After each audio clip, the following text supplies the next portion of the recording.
ನಮ್ಮ ಪಾರ್ಲಿಮೆಂಟಲ್ಲಿ ನಾವು ಈಗಾಗಲೇ ತೀರ್ಮಾನ ತಗೊಂಡಿದ್ದೀವಿ. ನಮ್ಗೆ ಗೊತ್ತಿದೆ, ನರಸಿಂಹರಾಯರ ಕಾಲದಲ್ಲಿ ಅದು ಆಗಿದೆ.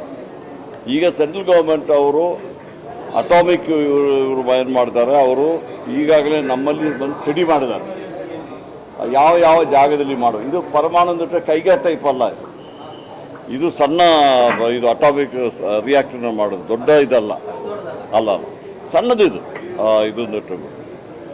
ಈಗ ಅವರು ಬಂದು ಸ್ಟಡಿ ಮಾಡ್ತಾರೆ ಯಾವ ಯಾವ ಜಾಗದಲ್ಲಿ ನಾವು ಮಾಡ್ಬೋದು. ಸೆಂಟ್ರಲ್ ಗೌರ್ಮೆಂಟ್ ಅವರಿಗೆ ನೀರು ಬೇಕಾಗ್ತದೆ, ಜಾಗ ಬೇಕಾಗ್ತದೆ, ಬೇರೆ ಬೇರೆ ಇದನ್ನು ಸ್ಟಡಿ ಮಾಡಿಬಿಟ್ಟು 3 ಜಾಗ ನಮ್ಮಲ್ಲಿ ಐಡೆಂಟಿಫೈ ಮಾಡಿದ್ದಾರೆ. ಅದಕ್ಕೆ ಫರ್ದರ್ ಇನ್ವೆಸ್ಟಿಗೇಷನ್ ಮಾಡಲಿಕ್ಕೆ ಪರ್ಮಿಷನ್ ಕಳ್ತಿದ್ದಾರೆ ಕ್ಯಾಬಿನೆಟ್. ಆವತ್ತು ಕ್ಯಾಬಿನೆಟಿಗೆ ಬಂದು ನಾನು ಇರಲಿಲ್ಲ, ಇವತ್ತು ಕ್ಯಾಬಿನೆಟಿಗೆ ಬರ್ತಾ ಇದೆ. Cabinet will take A decision.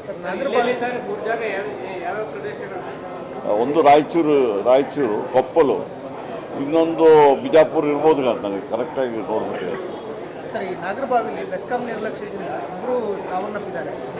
ನೋಡಿ ಒಂದು BJಪಿಯವ್ರು ನೀವು ಅದೇ ಕೇಳೋದಿಲ್ಲ. ನಮ್ಮದು ಬಂದಾಗ ಗ್ಯಾರಂಟಿ ಪ್ರೋಗ್ರಾಮ್ ಮಾಡಿದಾಗ ಯಾರು ಟೀಕೆ ಮಾಡಿದ್ದು, ಇನ್ಕ್ಲೂಡಿಂಗ್ ಪ್ರೈಮ್ ಮಿನಿಸ್ಟರ್ ಹೇಳಿದ್ರು ಅದು ಆಗೋದಿಲ್ಲ ಅಂದ್ವಿ. ಈಗ ಮಹಾರಾಷ್ಟ್ರದಲ್ಲಿ ಮಾಡ್ತಾರೆ, ಎಲ್ಲೆಲ್ಲಿ ಎಲೆಕ್ಷನ್ ಬರ್ತದೆ, ಎಲೆಕ್ಷನ್ ಬರುವಲ್ಲಿ ಮಾಡ್ತಾರೆ ಅವರು, ಆ ಥರ ಮಾಡ್ತಾ ಇದ್ದಾರೆ.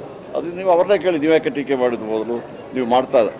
ಜನಪರವಾಗಿರೋ ಕಾರ್ಯಕ್ರಮಕ್ಕೆ ನಾವು ಬೆಂಬಲ ಕೊಡ್ತೀವಿ. ಬಿಹಾರದಲ್ಲಿ ಇರಲಿ, ಮಹಾರಾಷ್ಟ್ರದಲ್ಲಿ ಇರಲಿ, ಅವರೇನು ಟೀಕೆ ಫ್ರೀ ಕೊಟ್ಟಿದ್ದಕ್ಕೆ ನಾವೇನೋ ಅದನ್ನು ಟೀಕೆ ಮಾಡಬೇಕು. ಬಟ್ ನಾವು ಕೊಟ್ಟಾಗ ಯಾಕೆ ಟೀಕೆ ಮಾಡಿದಾರ? ಈಗ ನಾವು ಯಶಸ್ವಿಯಾಗಿ ಮಾಡಿದಾರೆ. ಅವರಿಗಿಂತ ಹೆಚ್ಚು ಕೆಲವು ಮಾಧ್ಯಮದವರು ನಮಗೆ ಟೀಕೆ ಮಾಡಿದ್ರು. ಏನಂತ ಬಿಟ್ರೆ ಇದಾಗ್ತದೆ, ಏನು ಈಗಲೂ ಟೀಕೆ ಮಾಡ್ತಾ ಇದ್ದಾರೆ.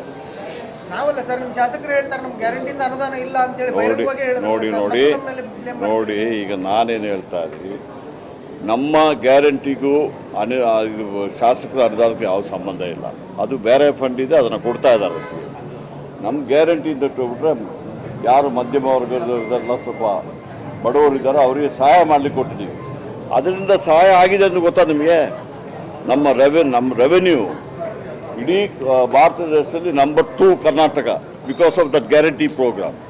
ಈಗ 55,000 ಕೋಟಿ ರೂಪಾಯಿ ನಾವು ಕೊಡ್ತಾ ಇದ್ದೀವಲ್ಲ, ಅದು ಯಾರಿಗೂ ಹೋಗ್ತದೆ? ಅದು ಒಂದು ಮನೆಗೆ ಸುಮಾರು 5,000 ರೂಪಾಯಿ ಹೋಗ್ತದೆ. 5,000 ರೂಪಾಯಿ ಮನೇಲಿ ಇಟ್ಕೊಳ್ತಾರೆ ಅವ್ರು ಏನು ಮಾಡ್ತಾರೆ, ಆ ದುಡ್ಡನ್ನು ತಗೊಂಡೋಗಿ ಮಾರ್ಕೆಟಿಗೆ ಹೋಗ್ತಾರೆ, ತಮ್ಮ ಮನೆಗೆ ಬೇಕಾದ ಆಹಾರ ಸಾಮಾನು ತಗೊಳ್ತಾರೆ, ಮಕ್ಕಳಿಗೆ ಬೇಕಾದ ಪರ್ಚೇಸ್ ಮಾಡ್ತಾರೆ. ಆಗ ಪ್ರೊಡಕ್ಷನ್ ಜಾಸ್ತಿ ಆಗ್ತದೆ. ಪ್ರೊಡಕ್ಷನ್ ಜಾಸ್ತಿ ಆದ ಎಂಪ್ಲಾಯ್ಮೆಂಟ್ ಜಾಸ್ತಿ ಆಗ್ತದೆ, ಸರ್ಕಾರಕ್ಕೆ ಟ್ಯಾಕ್ಸ್ ಸಮೇತ ಬರ್ತದೆ. ಅದರಿಂದ ಇವತ್ತು ನಾವು ನಂಬರ್ 2 ಇನ್ ಇಂಡಿಯಾ ಆಗಬೇಕಾದ್ರೆ ನನ್ನ ಪ್ರಕಾರ ಆ ಗ್ಯಾರಂಟಿ ಪ್ರೋಗ್ರಾಮೇ ಕಾರಣ. ಇವತ್ತು ನಾವು ನಮ್ಮ ಜನಕ್ಕೆ ಆ ಪರ್ಚೇಸಿಂಗ್ ಪವರ್ ಕೊಟ್ಟಿದ್ವಿ. ಸಾಕಾಗ್ಬಿಡ್ತು ಅಷ್ಟು ಬೇಗ.